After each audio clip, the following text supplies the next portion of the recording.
Hello class, this is Professor Lindemeyer, and this is your test 4 review for Liberal Arts 2. Okay, and it's going to cover these sections up here. I'm primarily going to focus on 14.1 and 14.3 and a little bit of 14.4. 14.2 is like the fairness criteria. Just know what those are and be able to recognize them on the test, okay? Alright, so the first question is we're given this preference table or your favorite location for a group vacation, and we're asked in question 1 to determine the winner using the plurality method and whether that winner received a majority of first place votes. So in order to do this, we're going to tally up the first place votes for each state and see which one has the most, and that's going to be our winner. All right, so start with Alaska. If we add up all the first place votes for Alaska, we see we have 5, 7, and another 5. So that's 5 plus 7 plus 5, that's 17. Now we'll do Hawaii. And we see we have 7 and 6. So that's 13. And if we go on to the next one, do Florida, we have 4 and 8. So that's 12. And then San Antonio doesn't have any, so we'll just say 0. There's no first place votes. And then from looking at this, we see that Alaska has the most first place votes, so Alaska is the winner under the plurality method. So let's write that here.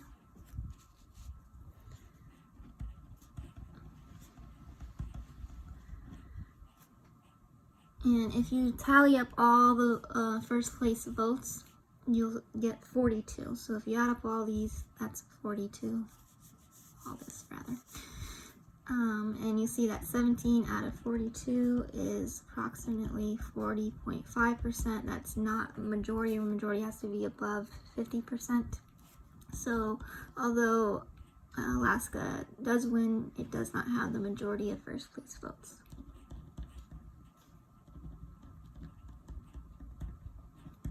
So that is using the plurality method. Okay? All right. In question 2, again, we're going to rely on the same preference table above, so I'll have to refer back to it. Okay? So here's number 2, and we're going to use the Borda count method to determine the winner. Now this method asks us to tally up first, second, third, and fourth place votes for each state separately. So I'm going to do Alaska first, explain how that one works, and we're going to apply the same procedure for Hawaii, Florida, and San Antonio, and I'll just write those down and hopefully you'll follow along. So for Alaska, if we go back up here, add up all the first place votes, we see 5 here, A, so 5 plus 7 plus 5, we already determined that was 17. So 17 votes were cast for Alaska for first place, and we give first place votes 4 points each. So that's 17 times 4 is 68 points for first place there. And if we go back up and look at how many second place votes Alaska received, there are none, right? There's no A's in the second place row. So for second place, there's none, so I'm not going to write anything there. I'm just going to go to the third place row. On the third place row, we see Alaska has 7 votes and 8 votes. So 7 plus 8 is 15. So we have 15 for third place. So for 15, for third place, we are going to give 2 points each. So 15 times 2 is 30. If we had second place votes cast, then that would be times 3. But here we're on third place, so we're doing it times 2. Okay. Now lastly, we're going to look at fourth place votes for Alaska, and we see here it's at 4 votes here and 6 votes here. So 4 plus 6 is 10. So 10 votes for 4th place. So, and the 4th place gets 1 point per vote. So 10 times 1 equals 10. And if we tally all those up, we get 108. Now I'm going to do the same procedure for Hawaii, Florida, and San Antonio, and I'm just going to reproduce those calculations here.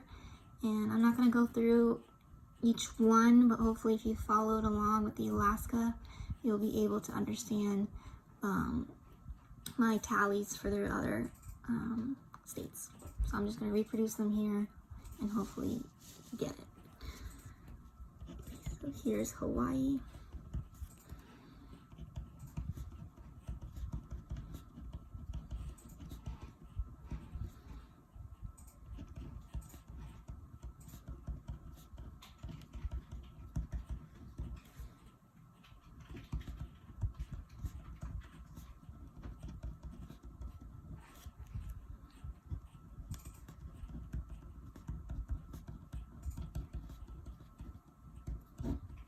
That total was 105. I'm going to do Florida.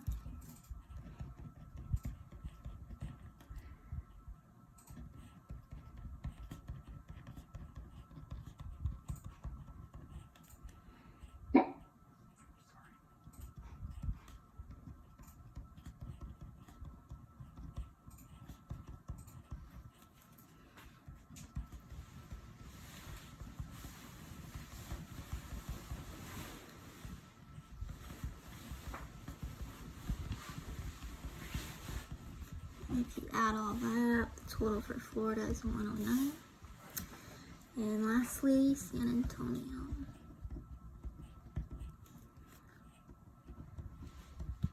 So San Antonio had no first place votes, so we're just going to tally up the votes for 2nd, 3rd, and 4th.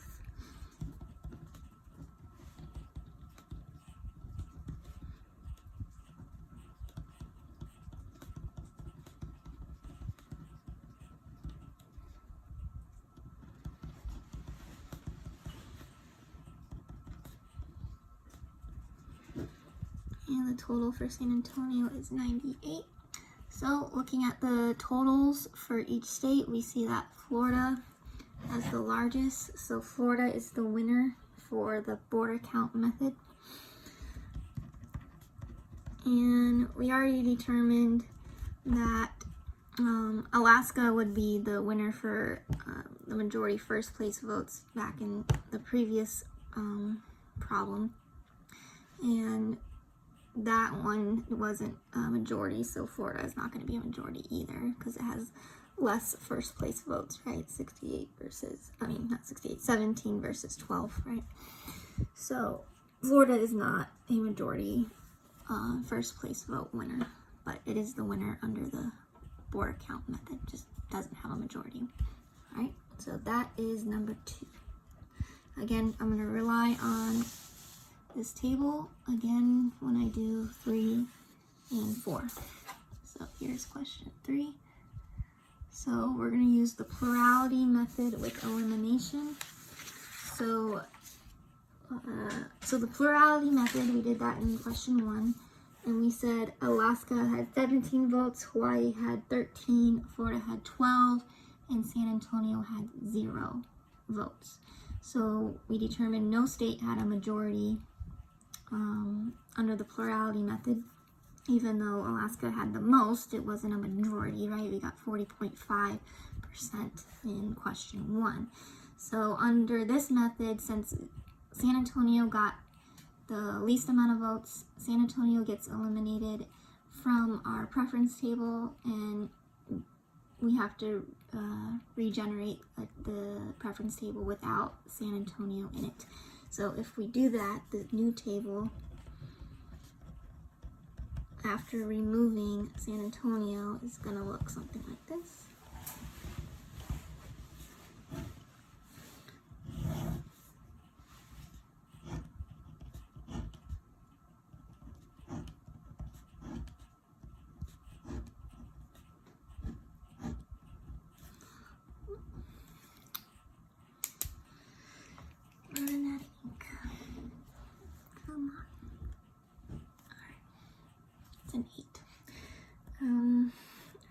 first.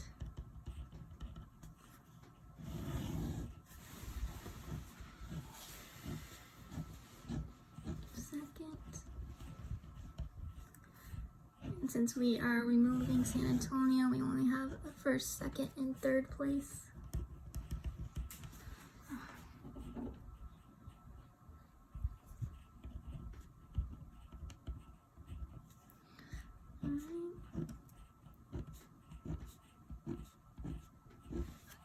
Alright, and since we're removing San Antonio, it's going to be AHF here. HAF. So you have the same order, but now the S is removed from the original table, okay?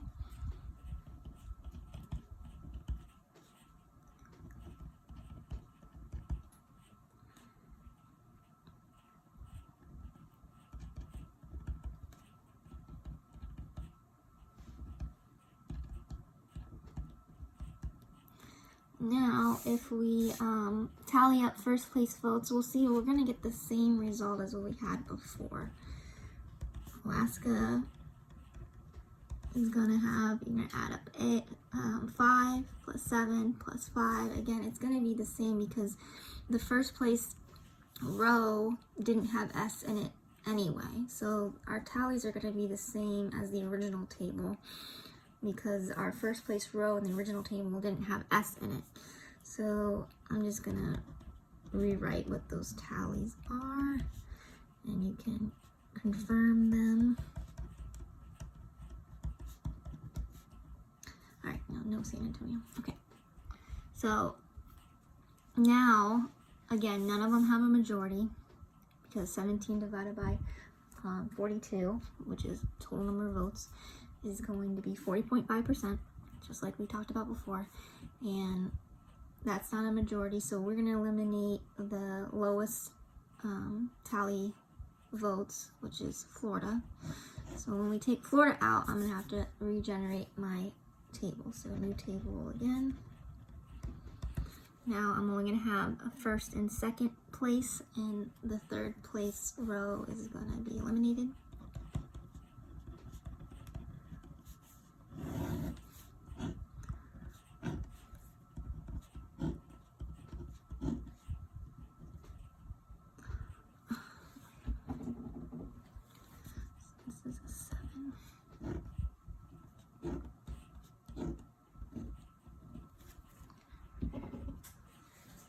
Alright, so the first and second. And now we get rid of all the F's, so we just have AH, HF, FH, and so on. Oh, sorry, no. This is, sorry, HA. Because we're getting rid of F. So AH, HA,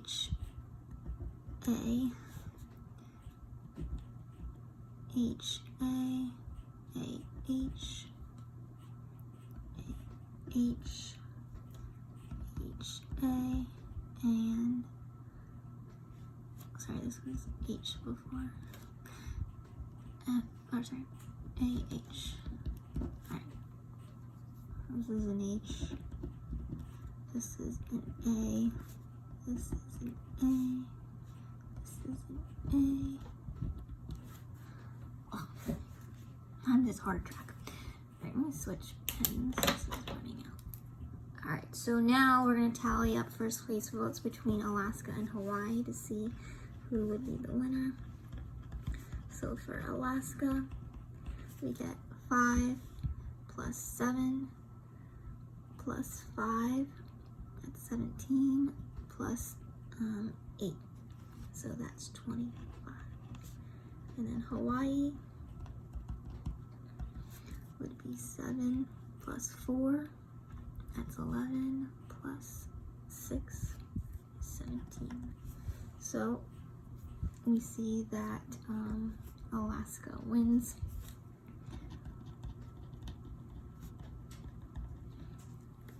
wins and now has the majority, right? Because 25 divided by 42 is 60%-ish, approximately.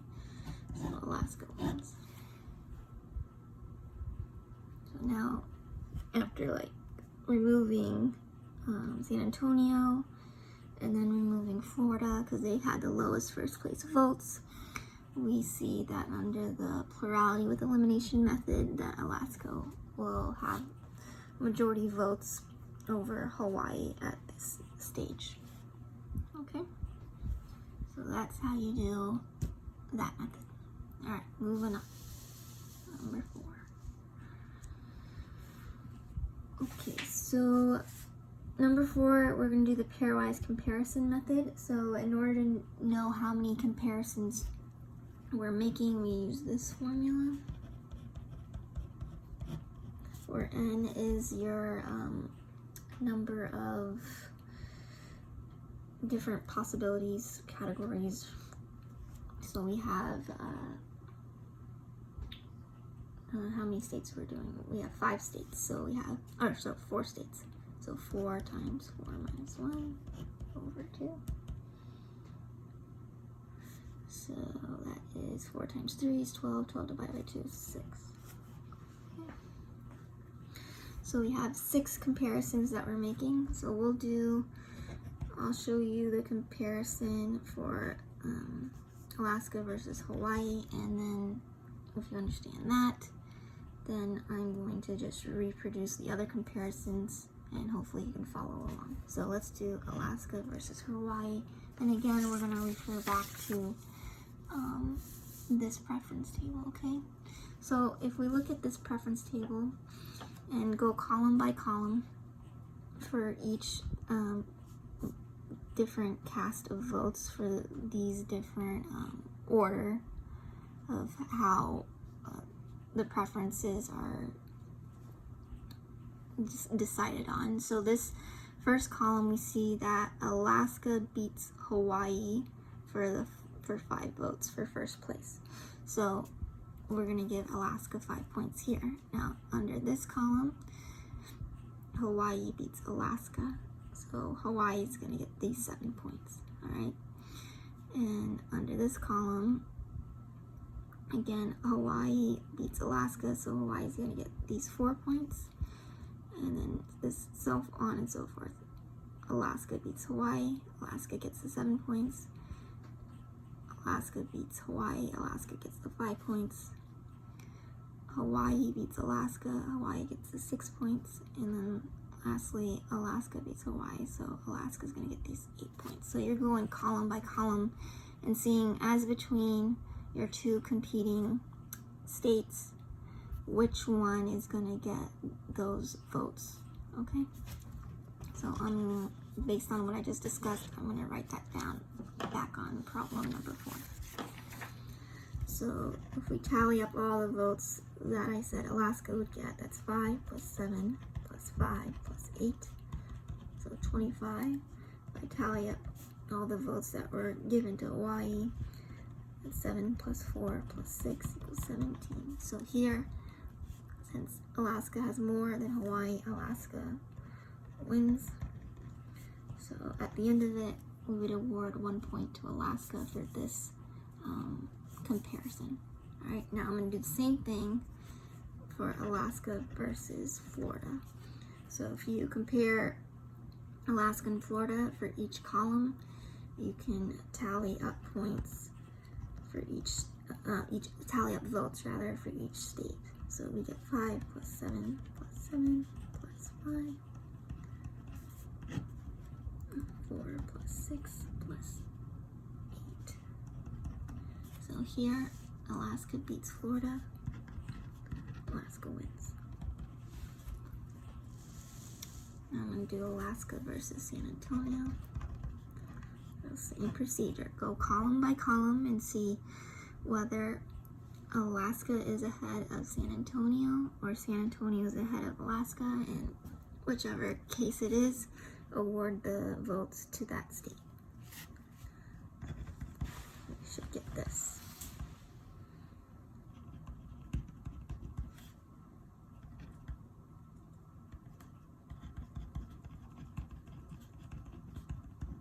So under this comparison, San Antonio wins.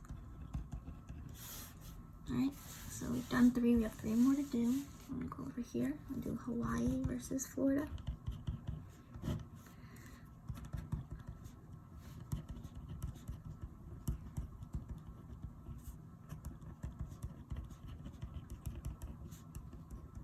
So here we see that Hawaii has more points than, more votes than Florida, so Hawaii wins. Now I'm gonna do Hawaii versus San Antonio.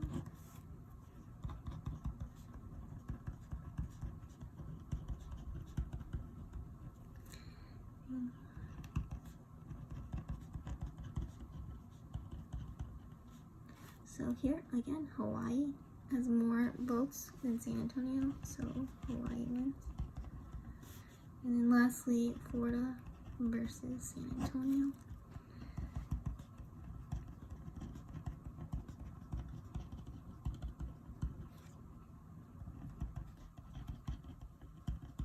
So Florida has more votes. So Florida has more votes than San Antonio, so Florida wins. Alright, so for each winner, for each comparison, we're going to award a point. So if we tally up all the wins for Alaska, we have 1, 2, and that's it. So 2 points for Alaska. If we tally up all the wins for Hawaii, we have 1, 2. So 2 points for Hawaii. If we tally up all the wins for Florida, we have 1. And all the wins for San Antonio, we have 1. Oh. San Antonio, 1. So now we see that under the pairwise comparison method, Alaska and Hawaii tie. So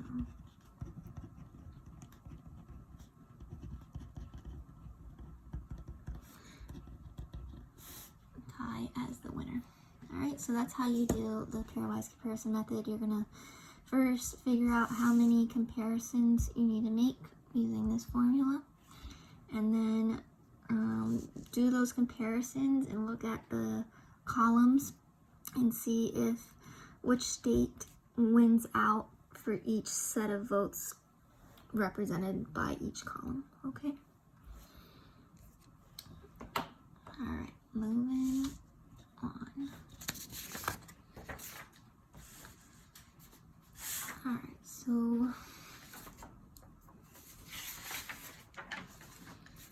looking at number 5. So now we're kind of moving into the 14.3 material. Like I said, 14.2, you're going to go back and look at those fairness criteria and just understand the terminology and what they all mean. But here's 14.3. We're going to look at apportionment methods. So here we have a small country consists of 7 states, A, B, C, D, E, F, G. There are 160 states in the legislature that need to be apportioned among the 7 states.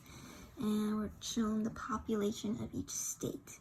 Now question 5 says find the standard divisor. So we need to know the formula for the standard divisor. And that is the total population over the number of items to be allocated. Here we're allocating seats in the legislature. So our total population is, if we add up all these individual populations from each state, we have the total population for the country, which is 14,657. And the number of items to be allocated, like I said, is the number of seats in the legislature, so that's 160. If you plug that in your calculator, you get 91.61, right? And you have to do 2 decimal places, because that's what the question requires. Alright, so that's the standard divisor. Number 6. We have to find the standard quota for state C, okay? So the standard quota also has a formula, so let's go over that. That is the population in this case for state C, divided by the standard divisor. So the population for state C was 2725 divided by 91.61, and we get 29.75. So that is our standard quota. So how many seats we think state C is entitled to? It's 29.75. All right, so moving on, we're gonna apply the Webster's method. Now the Webster's method uses a modified divisor that is less than, greater than, or equal to the standard divisor, but we're just going to use the standard divisor, okay? And so we're just going to continue to use 91.61. So we have to figure out the standard quota for each state. Now we already did that for state C, so let's do that for the remaining states. So I'm going to reproduce the table here. So it's gonna extend this table up here. So I'm gonna have a new row called standard quota. And I'll put the states up here. So we have A, B, C, D, E, and G. Alright, so the standard quota is again derived by taking the population for each state and dividing it by your standard divisor. So we'll do for state A, 1283 divided by 91.61, and you should get 14.01. And you're going to follow that same procedure for each state. So you should get this.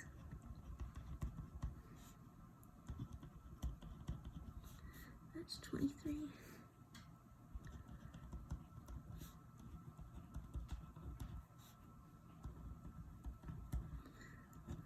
Alright, so under the Webster method, our modified quota is going to be the same as the standard quota.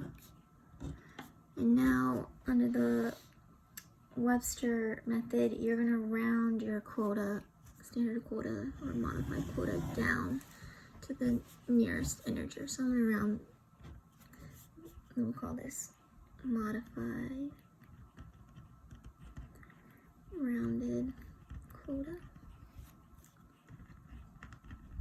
So I'm going to round this one down to 14.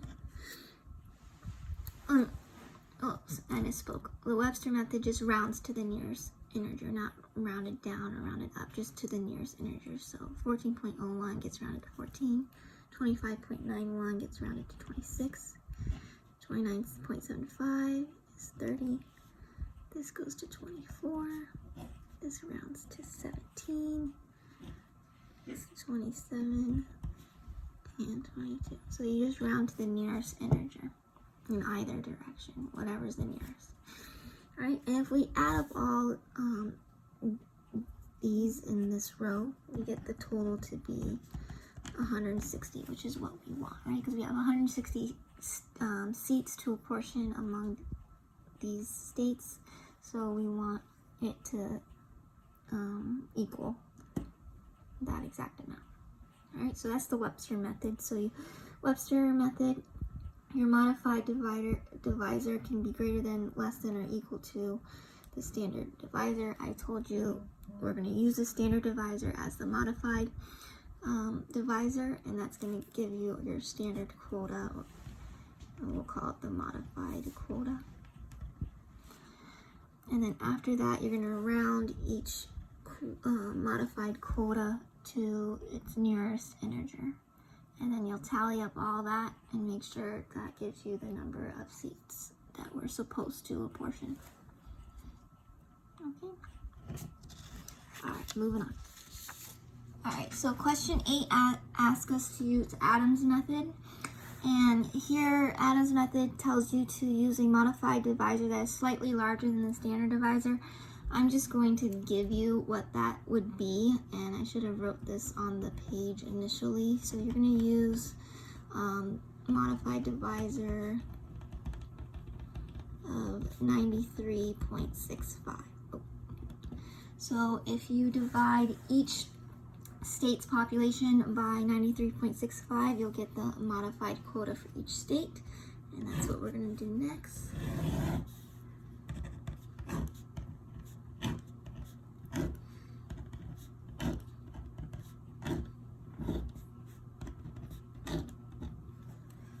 State, so modified quota.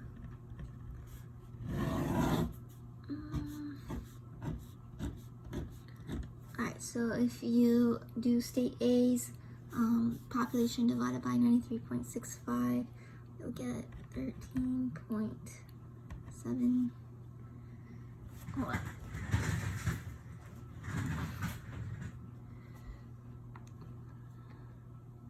13.70, and then you get 25.35, 29 point, if you round 10, always go to 2 decimal places, 16.99, 26.81, and 21.54. And now under Adam's method, you are going to round up each quota, modified quota, and that's called the upper quota. So you're going to round up to the nearest integer, so 13.7 becomes 14, 25.35 is 26, so all of them get rounded up to the next integer. And if you add all those up, you should get the total equal to 160, which is the number of seats we want to distribute among all of those states. Okay, so on a test, I usually will give you what that modified divisor ought to be. If the test doesn't specify what the modified divisor ought to be, it has to be slightly larger than the standard divisor. So you just have to play around with it and see what result you get after you round, because the total number of seats after you do the rounding has to equal the number of seats available that you want to distribute. So you may have to play with it to get the right divisor that will give you this result. But if I give you it, then you just have to do the procedure and you'll be in good shape. All right, moving on.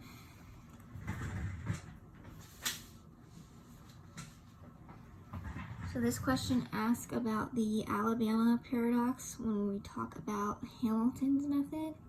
So let's refresh ourselves what the Alabama paradox means. That is when you increase the total number of items to be apportioned, here the number of seats is going from 160 to 161, and you want to check if that results in a loss of an item for a group. So if we do the Hamilton's method under 160 seats and then do it again under 161 seats, do I decrease the number of seats for each state? If that's the case and you do see a decrease in the number of seats for a particular state or a number of states, then you know the Alabama paradox is taking place. If there's no decrease, then the Alabama paradox is not occurring, okay? If there's an increase, that's fine, as long as there's not a decrease, okay? If there's a decrease, the Alabama paradox is taking effect, okay? So let's do the Hamilton's method first under 160 seats, and then we'll do it under 161 seats. So we got the standard quota back when we did the Webster's, what was it called? Webster's method. That was in question number 7. So I'm going to kind of use those results from question 7 and reproduce them here, because we already got the standard quota using the Webster's method, because we kept that same quota. So let's and under the Hamilton's method, you use the standard quota and then you round each of those standard quotas for each state down to the next integer downward. So that's what we're going to do here. So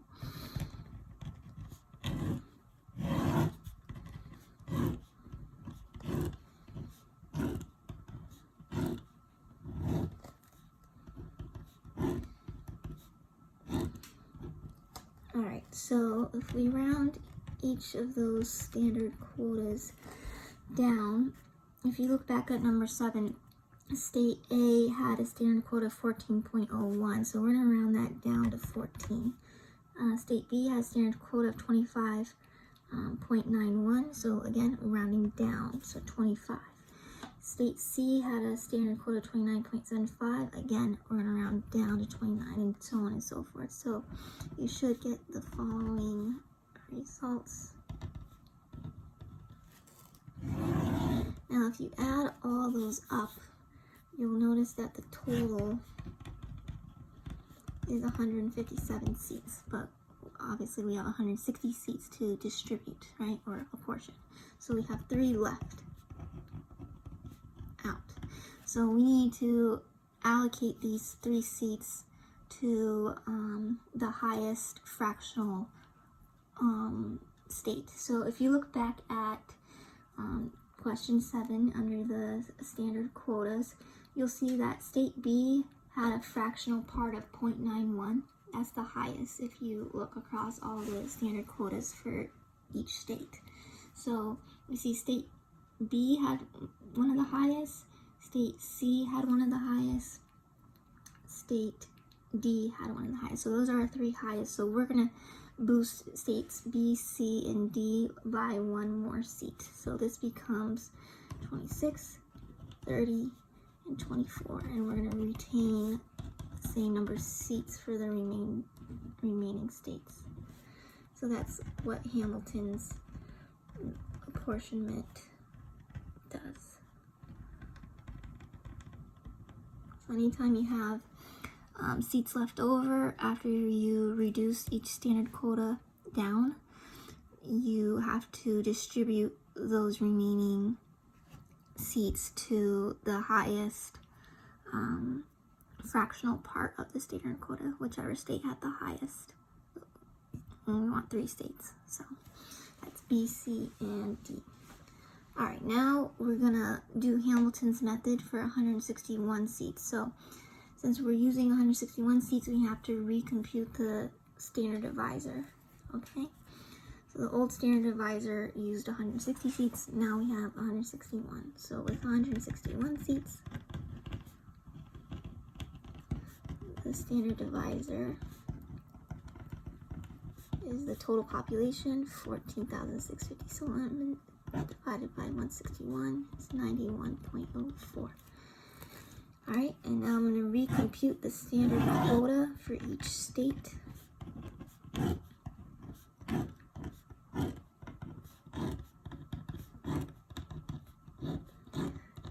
And we know the standard quota is found by taking each state's population divided by the standard divisor. So when I do that, dividing it by 91.04, I get 14.09. 26.08 and so on.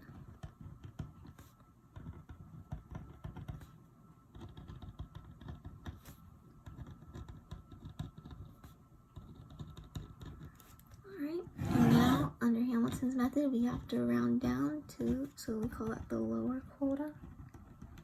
So this becomes 14, 26, 29, 23, 17, 27, and 22. And if we add all those up, we get a total of, let's see, 14 plus 26 plus 29 plus 23 plus 17 plus 27 plus 22. That's 158. But we know we have 161 seats to distribute or apportion among the states, so we have 3 left out again. And we need to pick the states with the highest fractional part. So I see that state C, state D, and F. So those are the three states that will get a bump up in their seats. So this is going to become 30, this is 24, and this is 28, and all the other ones stay the same. So that's Hamilton's apportionment.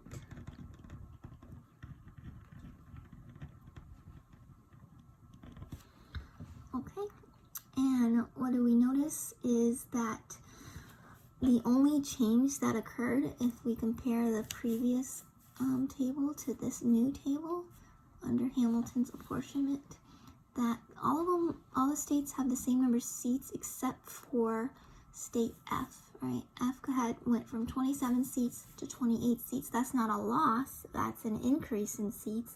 And the Alabama paradox occurs if there's a loss in seats after you increase the number of seats. Okay, so there's no loss occurring, there's only an increase. So there is no Alabama paradox.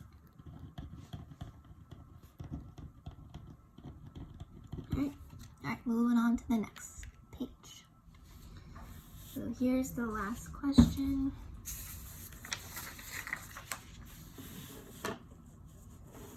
So this last question is looking at the population of two states and seeing how that apportionment affects, looking at two states and seeing how adding a third state will change the apportionment allocation. All right, so that's called the new state paradox. And that requires us, again, to figure out the standard divisor for the first instance when there's two states, and then the standard divisor when we add 3 more seats and there's 3 states. Okay, so that's what we're going to do first. So we want to see if adding a new state will change the apportionment of seats. Okay, that's the objective. So the first, under this scheme, when there's just 2 states, the standard divisor is the total population is 186 divided by 16 seats, so 11.63. So if we do the table again,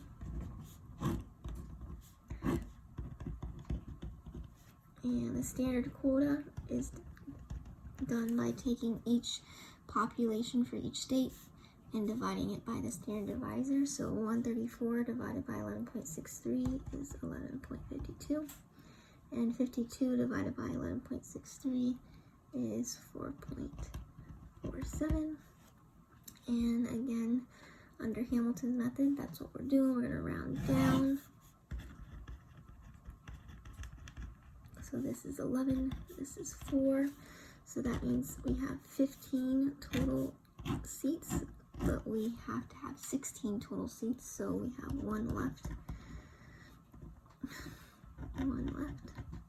So since we have 1 left, we have to give it that extra seat to the state with the higher fractional part, that's A. So this one gets 12, this stays 4, and now we have 16, so that's Hamilton's apportionment.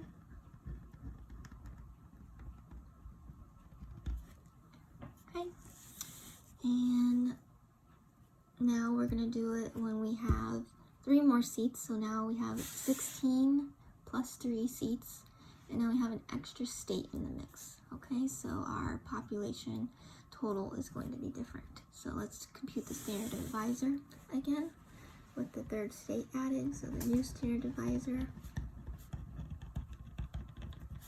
its total number is now 224 over 19 seats, right? 16 plus the 3 new seats that are created, and we get 11.79. And again, we're gonna reproduce this chart with the new state added, And then we have to do the standard quota. So we take each state's population divided by the standard divisor. So 134 divided by 11.79 is 11.37. 52 divided by 11.79 is 4.41. And 38 divided by 11.79 is around 3.22. And now we're going to round those all down to get your lower quota. So this is 11, this is 4, this is 3. If we add those up, that's 18. We need 19, so we have 1 left to distribute. And we're going to distribute it to B since it has the higher fractional part. So this is 5, this is 11, this is 3. This is Hamilton's apportionment.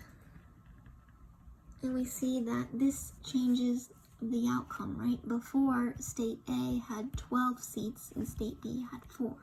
Now state A, with the addition of state C, has 11 seats and state B has 5. So under this new breakdown of the population with the addition of a new state and increasing the number of seats, we see that state A ends up losing a seat to state B. All right, let me write that down. By adding a new state and increasing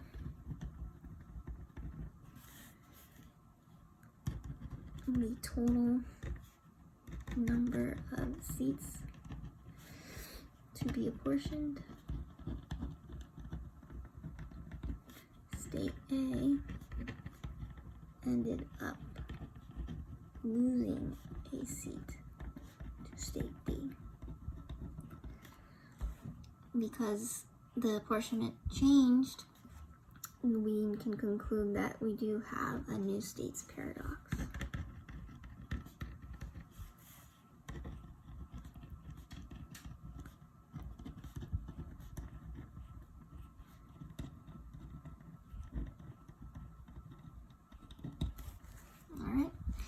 So that covers your review for your test, which is Monday. If there are any questions about the review or any questions about your homework, for that matter, which is due on Sunday, please shoot me an email and I'll get back to you as soon as possible. And I will send you guys an email about the details about the tests soon. I have to still create it in my math lab. So just be patient. That will come your way soon. And I hope you guys are doing well. I hope you're staying safe. And I will talk to you later. And one more thing, you're not having a quiz on this section, so there won't be that factored into your overall grade. Alright, so I gave you a break, no quiz for this section. Alright, just take the test on Monday. Alright, talk to you later.